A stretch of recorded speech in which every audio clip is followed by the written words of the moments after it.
ಧರ್ಮಸ್ಥಳ ಬುರುಡೆ gang ಪ್ರಕರಣ. ಅನನ್ಯ ಭಟ್ ಪಾತ್ರ ಕಥೆ ಸೃಷ್ಟಿಸಿದ ಸುಜಾತ ಭಟ್ ಈಗ ಖಳನಾಯಕಿ ಆಗ್ತಿದ್ದಾರಾ?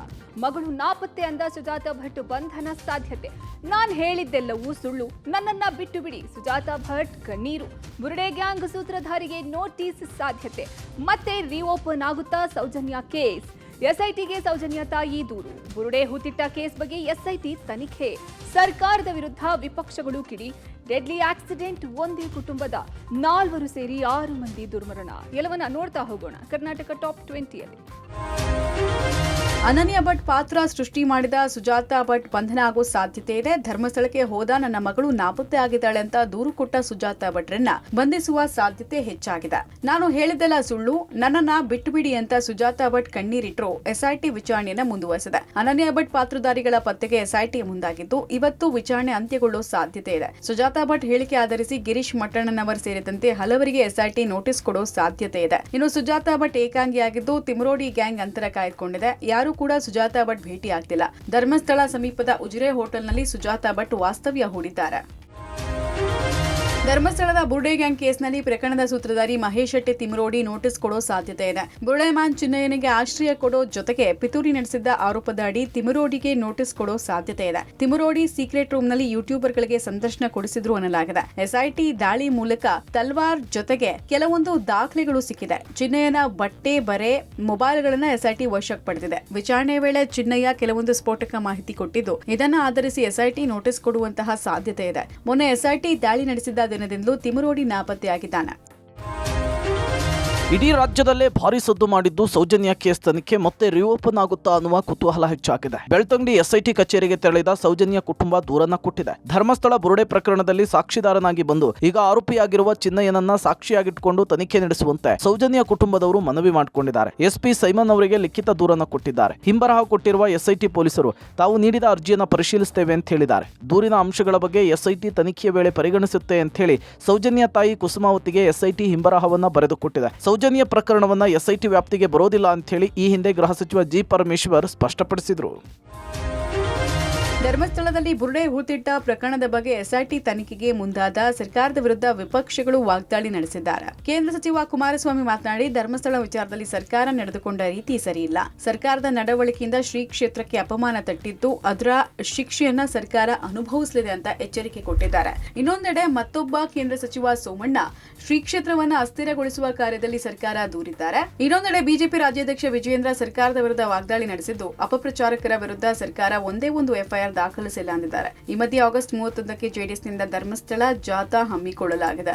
ಧರ್ಮಸ್ಥಳಕ್ಕೆ ಸಂಬಂಧಪಟ್ಟಾಗೆ ಈ ಸರ್ಕಾರ ನಡೆಕೊಂಡಂತ ರೀತಿ ಏನಿದೆ ಆ ಶಿಕ್ಷೆಯನ್ನ ಮಂಜುನಾಥ ಕೊಡ್ತಾನೆ ಅಂತಕ್ಕಂಥದ್ದು ನನ್ನ ಅಭಿಪ್ರಾಯ. ಇದನ್ನ ಅಸ್ಥಿರಗೊಳಿಸ್ತಕ್ಕಂಥ ಕೆಲಸವನ್ನು ಮಾಡೋದ್ರ ಜೊತೆಯಲ್ಲಿ ಕಾಂಗ್ರೆಸ್ನವರು ಯಾರೋ ಒಬ್ಬ ಏನೋ ಕೊಟ್ಟ ಅಂತ ಅಂದ್ಬಿಟ್ಟು ಕೆಲವು ಘಟಬದ್ಧ ಹಿತಾಸಕ್ತಿಗಳ ಮಾತನ್ನ ಕೇಳಿ ತಾವೇ ತೋಡಿದಂತ ಗುಂಡಿಗೆ ತಾವೇ ಇವತ್ತೆಲ್ಲ ಒಂದ್ ಕಡೆ ಮುಚ್ಚೋದಕ್ಕೂ ಕೂಡ ಕಾರಣ ಇಲ್ಲದಿರೋ ಪರಿಸ್ಥಿತಿಗೆ ಬಂದಿದ್ದಾರೆ. ಅದೇ ಹಿಂದೂ ಕಾರ್ಯಕರ್ತರು ಇವರು ಕಾಂಗ್ರೆಸ್ ವಿರುದ್ಧ ಅವಹೇಳನಕಾರಿಯಾಗಿ ಮಾತನಾಡಿದ್ದಾರೆ, ಪೋಸ್ಟ್ ಮಾಡಿದ್ದಾರೆ ಅಂತೇಳಿ 24 ಗಂಟೆಲಿ ಎಫ್ಐಆರ್ ರಿಜಿಸ್ಟರ್ ಮಾಡಿ ಅರೆಸ್ಟ್ ಮಾಡ್ತೀರಿ. ಆದ್ರೆ ಹಿಂದೂ ಭಾವನೆಗಳಿಗೆ ಧಕ್ಕೆ ಬರ್ತಕ್ಕಂಥ ಅಪಪ್ರಚಾರ ನಡಿಬೇಕಾದ್ರೆ ಅವ್ರ ವಿರುದ್ಧ ಕೇಸ್ ಹಾಕಬೇಕು, ಅವ್ರನ್ನ ಅರೆಸ್ಟ್ ಮಾಡಬೇಕು ಅಂತೇಳಿ ಯಾಕೆ ಕಾಂಗ್ರೆಸ್ ಸರ್ಕಾರಕ್ಕೆ ಅನಿಸ್ಲಿಲ್ಲ? ಹಾಗಾದ್ರೆ ಇದೇ ಭಾನುವಾರ 31ನೇ ತಾರೀಕು ಈ ತಿಂಗಳು ಧರ್ಮಸ್ಥಳ ಸತ್ಯಯಾತ್ರೆ ಅಂತಕ್ಕಂಥದ್ದನ್ನ ಜನತಾದಳ ಪಕ್ಷದ ವತಿಯಿಂದ ಶ್ರೀ ಕ್ಷೇತ್ರಕ್ಕೆ ಭೇಟಿ ಕೊಡ್ತಕ್ಕಂಥ ಪ್ರಾಮಾಣಿಕ ಕೆಲಸವನ್ನ ನಮ್ಮ ಪಕ್ಷದ ಎಲ್ಲ ಶಾಸಕ ಮಿತ್ರರು ಮಾಡ್ತಾ ಇದ್ದೇವೆ. ಮಾಜಿ ಶಾಸಕರು ಕೂಡ ಬರ್ತಾರೆ, ಎಲ್ಲ ಕಾರ್ಯಕರ್ತರು ಇರ್ತಾರೆ.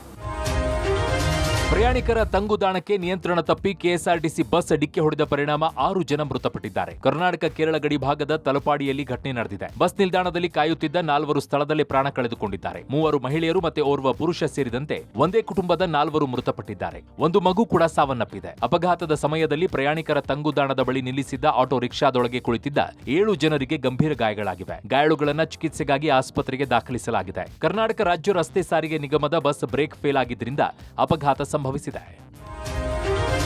ಮಂಡ್ಯದಲ್ಲಿ ಅಪ್ರಾಪ್ತೆ ಪ್ರೀತಿಸಿದ್ದಕ್ಕೆ ಯುವಕ ಹೆಣವಾಗಿದ್ದಾನೆ. ಮಂಡ್ಯ ಜಿಲ್ಲೆ ಮಳವಳ್ಳಿ ತಾಲೂಕಿನ ರಾಮಂದೂರಿನಲ್ಲಿ ಘಟನೆ ನಡೆದಿದೆ. ಕಲ್ಕುಣಿ ಗ್ರಾಮದ 21 ವರ್ಷದ ಮಂಜು ಮೃತ ಯುವಕ. ನಿನ್ನೆ ರಾಮಂದೂರಿನ ಕೆರೆಯಲ್ಲಿ ಮೀನು ಹಿಡಿಯಲು ಬಂದಿದ್ದ ಯುವಕ ಶವವಾಗಿ ಪತ್ತೆಯಾಗಿದ್ದಾನೆ. ಆಟೋ ಪಲ್ಟಿಯಾಗಿ ಮೃತಪಟ್ಟಂತೆ ಯುವಕನ ಮೃತದೇಹ ಸಿಕ್ಕಿದೆ. ಕೊಲೆ ಮಾಡಿ ಆಟೋವನ್ನ ಹಳ್ಳಕ್ಕೆ ತಳ್ಳಿರುವ ಅನುಮಾನ ವ್ಯಕ್ತವಾಗಿದ್ದು ಇತ್ತ ಪೋಷಕರಿಂದಲೂ ಕೊಲೆ ಆರೋಪ ಕೇಳಿಬಂದಿದೆ. ಮೃತ ಮಂಜು ಪ್ರೀತಿಸುತ್ತಿದ್ದ ಅಪ್ರಾಪ್ತ ಯುವತಿ ಕುಟುಂಬಸ್ಥರೇ ಹತ್ಯೆ ಮಾಡಿರುವುದಾಗಿ ಕುಟುಂಬಸ್ಥರು ಆರೋಪಿಸಿದ್ದಾರೆ. ಹೇಳಿದ್ದಾರೆ. 2 ವರ್ಷದಿಂದ ಸಂಬಂಧಿಯೂ ಆದ ಅಪ್ರಾಪ್ತಿಯನ್ನ ಪ್ರೀತಿಸುತ್ತಿದ್ದ ಮಂಜು ಆಕೆಯನ್ನ ಮದುವೆಯಾಗುವುದಾಗಿ ಹೇಳಿದ್ದ. ಅಪ್ರಾಪ್ತಿಗೆ 18 ವರ್ಷ ತುಂಬಿದ ಬಳಿಕ ಮದುವೆಯಾಗಲು ನಿರ್ಧರಿಸಿದ್ದ. ಅಪ್ರಾಪ್ತಿಯ ಕುಟುಂಬದವರೇ ಕೊಲೆ ಮಾಡಿದ್ದಾರೆ ಎಂದು ಮಂಜು ಕುಟುಂಬಸ್ಥರು ಆರೋಪಿಸಿದ್ದಾರೆ. ನಿನ್ನೆ ಸಾಯಂಕಾಲ ಒಂದು 5:30ಗೆ ಕೆರೆಗೆ ಬಲೆ ಹಾಕಕ್ಕೆ ಹೋಗಿದ್ರು. 8 ಕಾಲಷ್ಟರೊಳಗೆ ಒಂದು ಫೋನ್ ಬಂತು ಸರ್, ಗಾಡಿ ದಬಕ್ಕಂದೆ ಬೇಗ ಬನ್ನಿ ಅಂದ್ಬಿಟ್ಟು. ಅಲ್ಲೋಗಿ ನೋಡಿದ್ರೆ ಎಲ್ಲ ಸಾಯಿಸ್ಬಿಟ್ಟು ಸೈಡ್ಗೆ ಹಾಕ್ಬಿಟ್ಟು ಅದೇ ಅವ್ರ ಹುಡುಗಿನ ಲವ್ ಮಾಡ್ತಿದ್ದು ಅವನು ಕರ್ಕೊಬಂದಿದ್ದ. ಅವ್ರು ಒಪ್ಕೊಂಡಿದ್ರು ಅಂದರೆ ಅವ್ರ ತಾಯಿ ಒಪ್ಕೊಂಡಿದ್ರು, ಅವ್ರ ತಂದೆ ಮತ್ತು ಅವರ ಅಣ್ಣ ಒಪ್ಕೊಂಡಿರಲಿಲ್ಲ. ಅವನ ಜೊತೆ ನಾನು ಹೋಗ್ತೇನೆ ಮೇಲ್ ಕೆಲಸ. ಸ್ಟಾರ್ಟಿಂಗು ಹುಡುಗಿ ಕರ್ಕೊಬಂದಾಗ ಒಂದು 2 ತಿಂಗಳಾಗಿತ್ತು. ಆವಾಗ ಒಂದ್ಸರಿ ಅವರು ಅಟ್ಯಾಕ್ ಮಾಡಿದ್ರು. ಒಬ್ಬ ಸತ್ಯ ಅಂದ್ಬಿಟ್ಟು, ಇನ್ನೊಬ್ಬ ನಾಗೇಂದ್ರ ಅಂದ್ಬಿಟ್ಟು, ಇನ್ನೊಬ್ಬನ ಹೆಸರು ಗೊತ್ತಿಲ್ಲ. 3 ಸೀಟ್ ಅಡ್ಡ ಹಾಕಿದ್ದು ನನಗೆ.